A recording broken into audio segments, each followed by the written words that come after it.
नमस्कार दोस्तों, academic warriors के यूट्यूब चैनल पर आपका स्वागत है।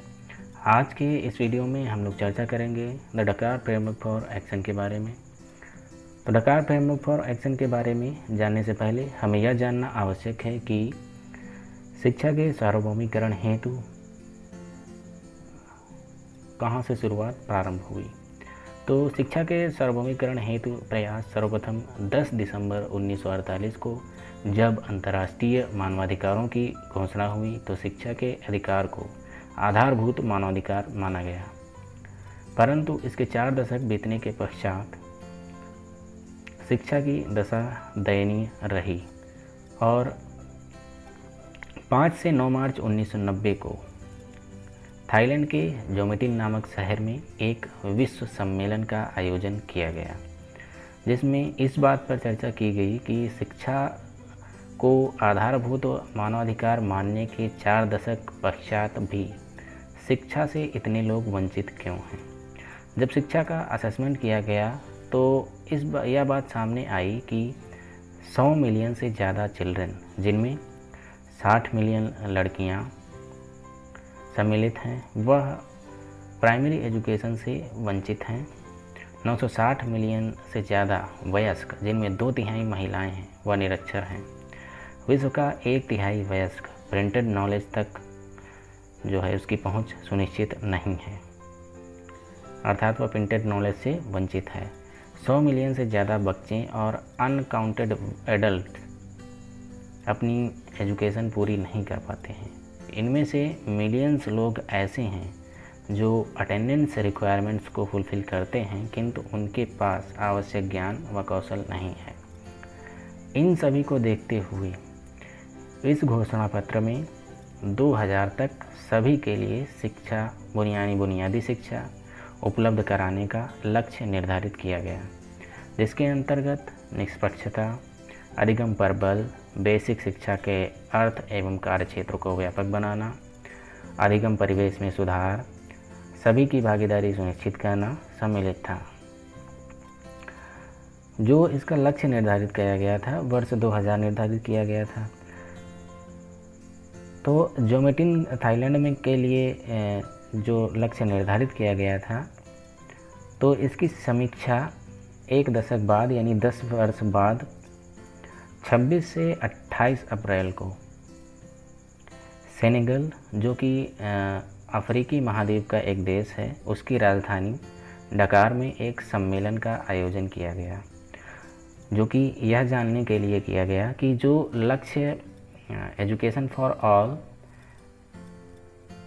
में निर्धारित किए गए थे, उन लक्ष्यों की दिशा में कितनी प्रगति हुई है। तो यह पाया गया कि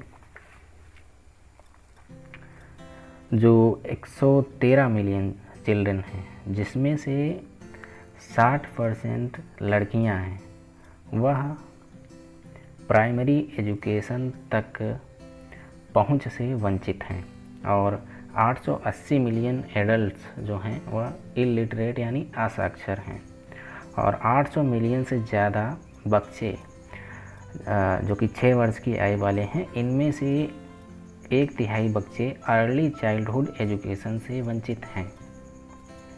इस डकार फ्रेमवर्क के पहले वर्ष 1996 में यूनेस्को द्वारा गठित 21वीं शताब्दी में शिक्षा पर सम्मेलन पर अंतर्राष्ट्रीय आयोग ने शिक्षा की अवधारणा दी थी, जिसके अंतर्गत शिक्षा के 4 स्तंभ बताए गए थे। वह 4 स्तंभ कौन कौन से हैं? वह है लर्निंग टू नो, दूसरा है लर्निंग टू डू, तीसरा है लर्निंग टू लिव टुगेदर, चौथा है लर्निंग टू बी। इस जो यह परिप्रेक्ष्य जो निर्धारित किया गया था और डकार जो सम्मेलन था, इन सभी के सहभागियों ने, जिन्होंने इसमें प्रतिभाग किया था, सबके लिए शिक्षा के लक्ष्यों की प्राप्ति के लिए फिर से अपनी जो वचनबद्धता थी वह दोहराई और फिर से लक्ष्य निर्धारित किए गए। जो लक्ष्य निर्धारित किए गए वह 6 प्रमुख लक्ष्य थे और 12 उद्देश्य थे। वह 6 प्रमुख लक्ष्य कौन कौन से थे, उनके बारे में चर्चा करेंगे। जो लक्ष्य पहला था वह था पूर्व बाल्यकाल शिक्षा तक तथा देखभाल का विस्तार करना, विशेषतः उन बच्चों के संदर्भ में जो अत्यधिक असुरक्षित तथा सुविधाओं से वंचित हैं। ऐसे व्यापक कार्यक्रम बनाया जाना चाहिए जिसमें सभी बच्चों की ज़रूरतों का ध्यान दिया जाए, जिसमें स्वच्छता, पोषण, संज्ञानात्मक विकास, मानसिक तथा सामाजिक विकास यह सभी सम्मिलित हों।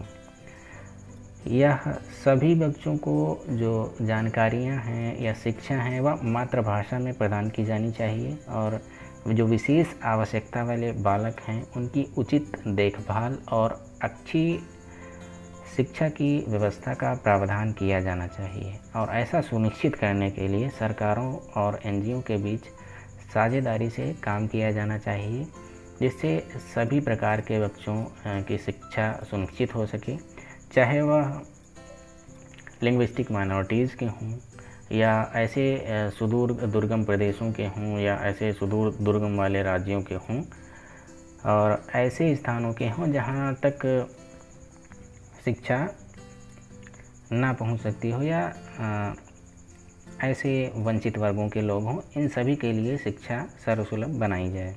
ऐसी बात गोल जो 1 था उसमें की गई।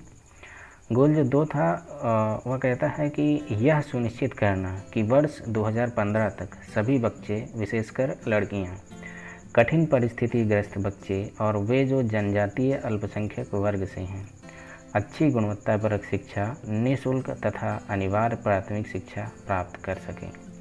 इसमें यह प्रावधान किया गया कि जो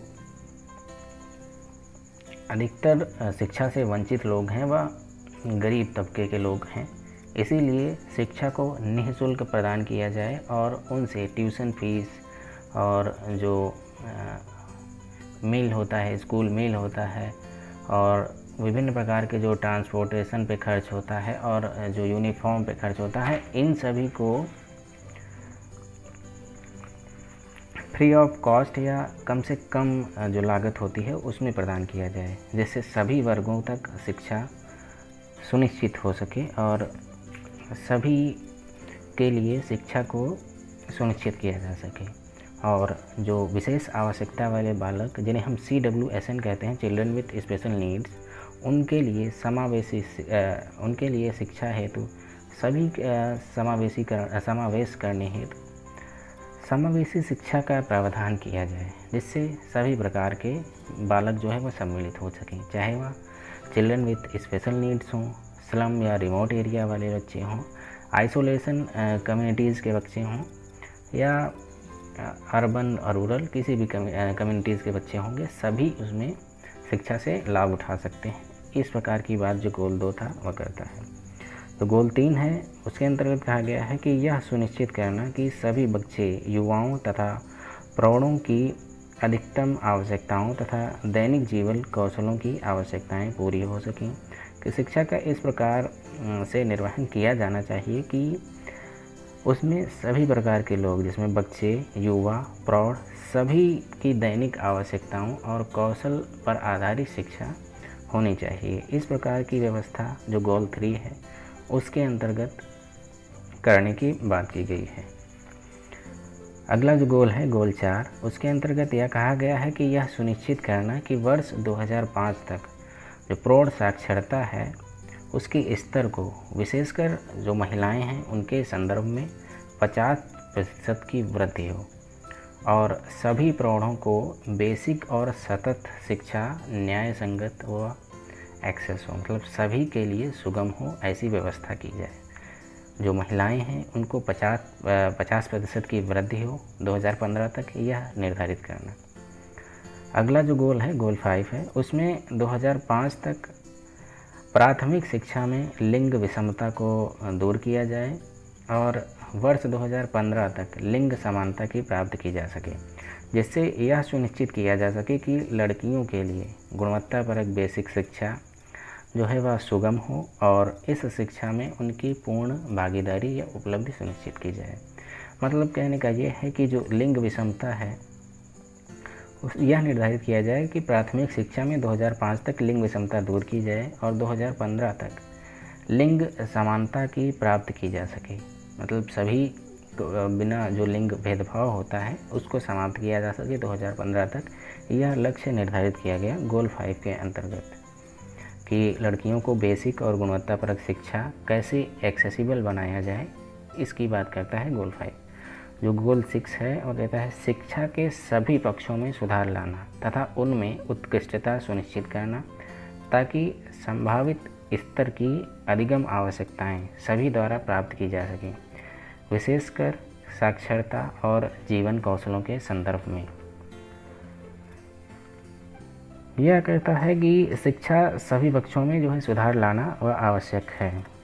उसके लिए हेल्दी वेलबींग और जो पोषण की व्यवस्था की जाए और उचित मोटिवेशन की व्यवस्था की जाए और जो मटेरियल प्रोवाइड किया जाता है वह रेलिवेंट हो और जो अध्यापक होते हैं वह वेल ट्रेंड हों और एडुकेट फैसिलिटीज़ हो, लर्निंग मटेरियल से रेलिवेंट हो और करिकुलम भी उनकी आवश्यकताओं के अनुरूप हो और इन्वायरमेंट भी आवश्यकता के अनुरूप होगा, जैसे जेंडर सेंसिटिविटी, हेल्थी और सेफ इन्वायरमेंट प्रोवाइड किया जाएगा तो शिक्षा की जो आवश्यकताएं हैं उनको प्रभावी रूप से पूर्ण किया जा सकेगा। ऐसी बात ये जो गोल 6 है उसके अंतर्गत की गई है।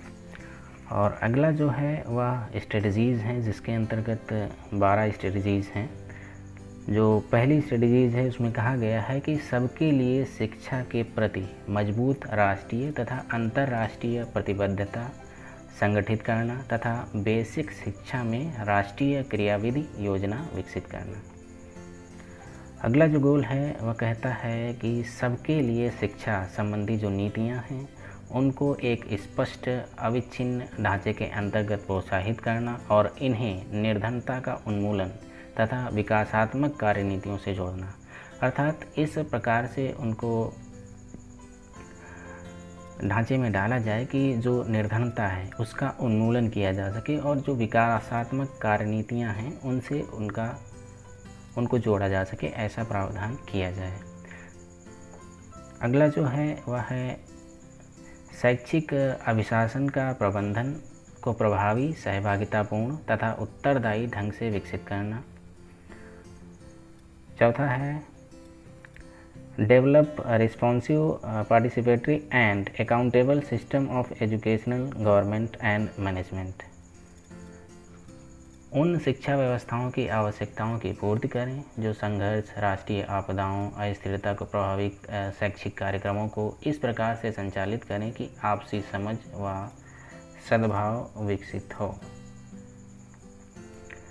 ऐसे शैक्षिक कार्यक्रमों तथा क्रियाविधियों को कार्यान्वित करें जिनसे जो HIV, एड्स और जैसी बीमारियां हैं उनसे लड़ा जा सके।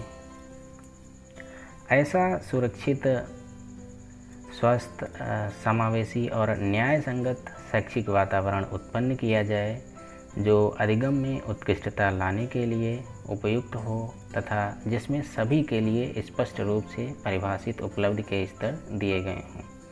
अगला जो है वह कहता है अध्यापकों की स्थिति, मनोबल तथा व्यावसायिकता है उसको बढ़ाना। अगला है सभी के लिए शिक्षा को प्राप्त करने के लिए नई सूचना तथा संप्रेषण जो प्रौद्योगिकी है उसका प्रयोग किया जाना।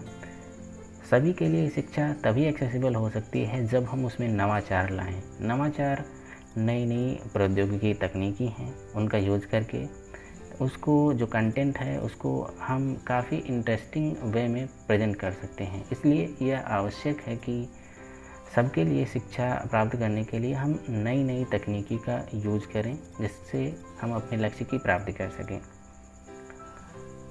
और राष्ट्रीय, क्षेत्रीय तथा अंतर्राष्ट्रीय स्तरों पर सभी के लिए शिक्षा है।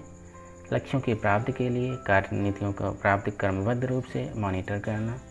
जो लक्ष्य निर्धारित किए गए हैं राष्ट्रीय, क्षेत्रीय और अंतर्राष्ट्रीय स्तरों पर उनमें क्या प्रगति हुई है, जो लक्ष्य निर्धारित किए गए हैं उन कार्यनीतियों की प्राप्ति के लिए जो समय समय पर उनकी मॉनिटरिंग है वह करनी चाहिए, जिससे इन लक्ष्यों पर क्या कमी रह गई है, क्या प्रगति हुई है, इसके बारे में पर्याप्त जानकारी हमें मिलती रहे।